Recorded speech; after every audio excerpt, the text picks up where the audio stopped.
বুঝুন, ভোট পেরিয়ে গেছে গতকাল, অথচ ভোটার স্লিপ হাতে এলো আজ। বিএলওর গাফিলতিতে ভোটই দিতে পারলেন না তরুণী। ভোটের দিন বারবার চেয়েও পাননি ভোটার স্লিপ। ভোটের শেষের পরের দিন তরুণীর বাড়িতে ভোটার স্লিপ পৌঁছালেন বিএলও। স্বীকার করে নেন ভোটার তালিকায় তার নাম রয়েছে। তরুণীর পরিবার সহ এলাকার মানুষ ক্ষোভে ফেটে পড়েন। বিএলওকে ঘিরে বিক্ষোভ দেখান গোটা গ্রামবাসী। ঘটনায় ব্যাপক চাঞ্চল্য ছড়ায় মালদার চাঁচল থানার সিহিপুর গ্রামে। কাঠগোড়ায় মালদার চাঁচল বিধানসভার সিহিপুর গ্রামের 223 নম্বর বুথের BLO Akhtar Hossain. Voter slip না পেয়ে ভোট দিতে পারেননি তরুণী হুসনারা বেগম। অভিযোগ, গতকাল বিএলওর কাছে বারবার ভোটার স্লিপ চেয়েছিলেন, কিন্তু তাকে দেওয়া হয়নি। এদিন সকালে তার বাড়িতে গিয়ে দেওয়া হচ্ছে স্লিপ। তারপরেই শুরু হয় বিক্ষোভ। যদিও গাফিলতির অভিযোগ স্বীকার করে নিয়েছেন বিএলও আক্তার হোসেন। তিনি বলেন, দুই ব্যক্তিকে এক ভেবেই এই ঘটনা নাকি ঘটেছে। দেখুন। নাম ছিল, আমি গেছি দুবার তিনবার গেছি, আমার মাও গেছে। আমার মা বলেছে আমার মেয়ের ভোটার লিস্টে সংশোধনের নাম ছিল, তো বলছে যে দাও আমাকে কাগজটা, বলছে যে না ডিলিট হয়ে গেছে। আমিও গেছি দুবার, আমি বলছিলাম আমার নাম সংশোধনে ছিল, আমি অনলাইন করেছি, আমার নাম এসছে, বলছে যে না নাম ডিলিট হয়ে গেছে। আমাদেরকে বারবার ঘুরিয়ে দিয়েছে ওখান থেকে। তোমরা কি কার বাড়িতে গেছিলে? আমাদের এখানে বসছিল, বিএলওর বাড়িতেও গেছি, আমি বারবার অনেকবার গেছি। বিএলও কি বললো? বিএলও বলছে নাম ডিলিট হয়ে গেছে। আমি বলছি আমার অনলাইন করেছি, আমার নাম সংশোধনে ছিল, বলছে না ডিলিট হয়ে গেছে তোমার নাম। তো আজকে সকালে কি হলো? আজকে সকালবেলা আমার বাবাকে স্লিপটা দিচ্ছে। আচ্ছা, যে স্লিপটা ভোটের আগে দেওয়ার কথা, ভোটের আগে দেওয়ার কথা, ভোটের আগে আমাকে দেয়নি, আজকে দিচ্ছে আমাকে স্লিপটা। তুমি চাওনি ওর কাছে স্লিপ? আমি চেয়েছি, আমি অনেকবার গেছি ওদের বাড়ি, দেয়নি আমাকে স্লিপটা, বলছে নাম ডিলিট হয়ে গেছে তোমার। আজকে আমাকে সকালবেলা দিল আমাকে। তাহলে তো তুমি ভোট দিতে পারলে না, আমি পারিনি, আমাকে আজকে দিল স্লিপটা, আমি কি এরকম দিব ভোটটা? যদি স্লিপটা থাকতো তাহলে ভোট দিতে পারতে। হ্যাঁ আমি পারতাম। তাহলে আজকে ভোট দিতে পারলে না কালকে? না, কি চাইছো? আমি এখন ভোট দিতে চাইছি, নাহলে আমি বিরোধী এখান থেকে উঠতে দিব না। দুর্ভাগ্যবশত যে স্লিপটা নিয়ে আজকে যে অসুবিধাটা সৃষ্টি হয়েছে, সেই স্লিপটা অ্যাকচুয়ালি যে অ্যাড্রেস হাসেন আলী আছে, সেই হাসেন আলী নামে একজন পেশেন্ট কলকাতায় ভর্তি আছে, ঠিক আছে? তো ওই হাসেন আলী আমাকে ফোন করে বলেছিল যে আমি এখানে আছি বা আমার মিসেসও কলকাতায় আছে, আমরা ভোট দিতে পারবো না, আমাকে জানিয়েছিলেন। কিন্তু আমি এখানে যারা যে এসছে তাদেরকে সবাইকে স্লিপ দেওয়ার পরে এটা দুর্ভাগ্যবশত, আমিও খুব এটার জন্য দুঃখিত। আমার কাজই হচ্ছে, কিন্তু মেয়েটির নাম তো তার ছিল, হ্যাঁ, কিন্তু সে তো ভোট দিতে পারলো না। তাহলে উনি তো আপনার বাড়িতে গেলেন। না না না, আমার বাড়িতে না, মেয়েটি কি তাহলে মিথ্যে কথা বলছে?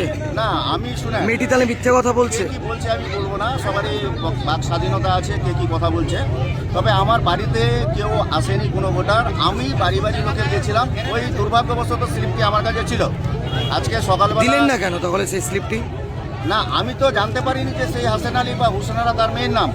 আমি ওটা চিনতে পারিনি, আমি চিনতে পারলে আমি নিশ্চয়ই তাকে দিতাম। তাহলে গাফিলতি আপনার? না, আমি চিনতে পারিনি। চিনতে পারেননি, আশ্চর্য ব্যাপার। খোঁজ নেবেন না? না, আমি একই নাম তো ওই এলাকায় দুজন থাকতেই পারে, তাহলে আপনি খোঁজ হতে নেবেন না? পারে, কিন্তু ব্যাপার না, অবশ্যই স্লিপটা দিলে উনি ভোটটা দিতে পারতেন, এটার জন্য আমি আমিও দুঃখিত, বুঝলেন কিনা? আপনার নাম? আমার নাম আক্তার হোসেন, 223 করলাম যে আমার মেয়ের আমার ছেলে ভোট উঠেনি, কই না উঠেনি, ভোট উঠেনি। তারপরে আমি চলে আসলাম, ভোট দিয়ে চলে আসলাম। তারপরে রাত্রে বলছে আমাকে ওর কাকার বাটা ভাই যে তোমার হুসেনারা বেগমের তো ভোটটা উঠেছে। আমি ও তো বললো আমাকে, বেলার তো বললো ভোট উঠেনি। তো বলছে না উঠেছে ভোট। কাগজটা দিলাম, কাগজটা দেখিয়ে বলছে যে হ্যাঁ ভোট উঠেছে। আবার আমি সকালে গেলাম, এই এখন গেলাম, বলছে ভোট উঠেছে নাকি বলে আমার মেয়ের। তো বলছে কি না ভোট তোমার রিস্ট নম্বরটা দাও নে। আমি আবার আসলাম রাজকুলের কাছে, রাজকুল বলছে কি হ্যাঁ 325 নম্বর এসছে, ভোট যাও। আবার এখানকার এটাই কাগজ বাইর করে দিল এখন। এই যে কাগজটা যে বিএলও বাড়ি বাড়ি দিচ্ছে, হ্যাঁ, এই কাগজটা কবে দিয়েছে? এই কাগজটা এখনই দিল। কিন্তু এই কাগজটা তো আপনার ভোটের আগে দেওয়ার কথা। আগে দেয়নি, আমি কালকেও জিজ্ঞাসা করেছি ওকে। আপনার বাড়িতে কতজন ভোটার? ভোটার আমার 4 জন, তার মধ্যে একজন ডিলেট হয়ে গেছে, 3 জন ভোট আছে। এই 3 জন কি কালকে ভোট দিতে পেরেছে? না, 2 জন দিয়েছি আমরা, একজন তো ডিলেট হয়ে গেছে, আর এটাই ভোট দেয়নি। এইটা দেয়নি? না, দেয়নি। আপনারাও জানেন যে মানুষ একটা ভোট দেওয়ার জন্য দেশ বিদেশ থেকে ছুটে আসছে। আজকে এখানে হাসান আলীর মেয়ে, সে একটা নতুন ভোটার, সে গতকালকে তাকে বলেছে যে আমার মেয়ের ভোটটা উঠেছে, বলছে না উঠেনি, তোমার মেয়ের ভোট হয়নি। সে সন্ধ্যাবেলা জানতে পারছে আমার মেয়ের ভোট উঠেছে। আজকে অর্থাৎ কালকে ভোট হয়ে যাওয়ার পর আজকে সকালবেলা তখন উনি ওনার বাড়িতে গেছেন, তখন ওই স্লিপ উনি বের করে দিচ্ছেন, এই নাও তোমার মেয়ের ভোট উঠেছে। এর মানেটা কি?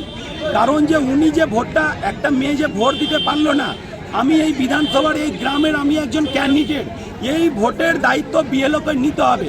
ওনার কাছে যদি 4টা স্লিপ ছিল, সে সেই 4টা স্লিপ উনি কেন নাম দেখে যাননি দিতে বা কারো মাধ্যমে কেন পাঠাননি? দায়িত্বটা ওর। ভোটার ওর কাছে এসে স্লিপ নিবে না। নিয়ম হচ্ছে বিএলওকে দরকার পড়লে 10 বার তার বাড়িতে যেতে হবে, গিয়ে আইডেন্টিফাই করে স্লিপ তুলে দিতে হবে, এটা ওনার দায়িত্ব। কিন্তু ওই দায়িত্ব উনি পালন করেননি, উনি বুথে থেকে বসে গেছেন। তাই আমি একজন এই বিধানসভার ক্যান্ডিডেট হিসাবে দাবি করছি, অবিলম্বে সেই ভোটারের ভোট আজকে উনি কিভাবে নেবেন সেটা উনাকে এখান থেকে নিতে হবে, নচেত আমি এখান থেকে উঠবো না।